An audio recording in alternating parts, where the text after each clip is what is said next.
sempat mengambil 2 unit HP sebelum meninggalkan lokasi itu. Kemudian setelah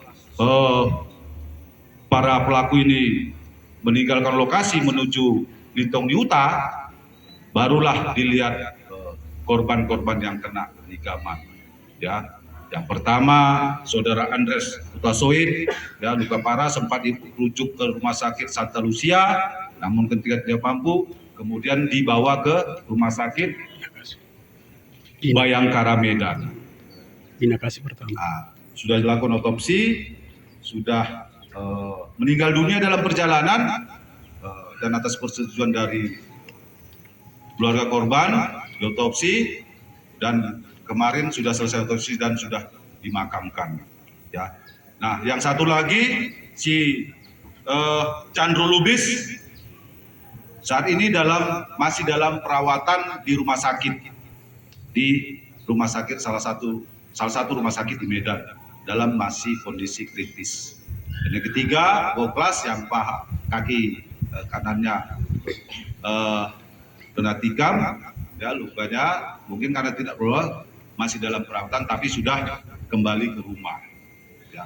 Terkait dengan peristiwa yang terjadi ini, ya, beberapa hal yang sudah dilakukan oleh Polresta Utara. Yang pertama, membentuk tim gabungan, ya. Dari situ juga kita melakukan pemeriksaan saksi, juga kita melakukan olah TKP awal, ya, di beberapa titik, ya, kemudian melakukan upaya-upaya pengejaran terhadap para pelaku. Tanggal 6, salah seorang dari kelompok ini sudah diamankan, yaitu Poki Sinaga. Ya. Kemudian kita juga sudah melakukan pemeriksaan terhadap 18 saksi, termasuk yang pemilik warung, ya, secara cepat supaya bisa kita dapat bahan keterangan yang mendalam. Ya, kita juga berhasil mengamankan para pelaku selama 1x24 jam. Jadi pelaku AP, ya, pelaku AP sempat melarikan diri ke Medan, kemudian ke Brastagi, balik lagi ke Lintong Yuta. Ya, terkait dengan kasus ini, ya, kasus ini cukup menyita perhatian masyarakat Tapal Utara.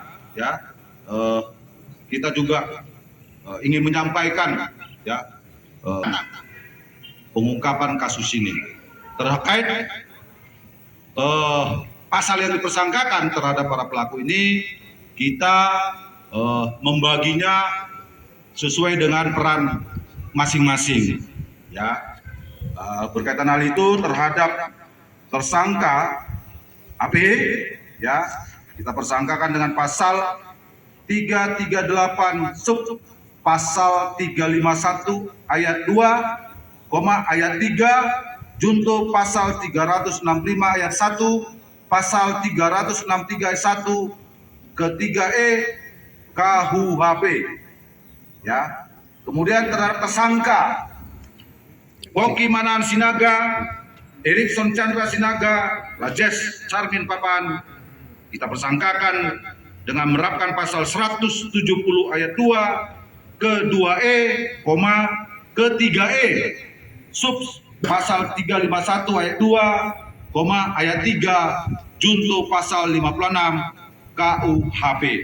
Ya, ini pasal-pasal yang kita persangkakan terhadap 4 pelaku yang diduga kuat dan keras bahwa mereka lah pelaku penganiayaan yang mengakibatkan korban meninggal. Ya. Nah, terkait barang bukti yang sudah kita amankan.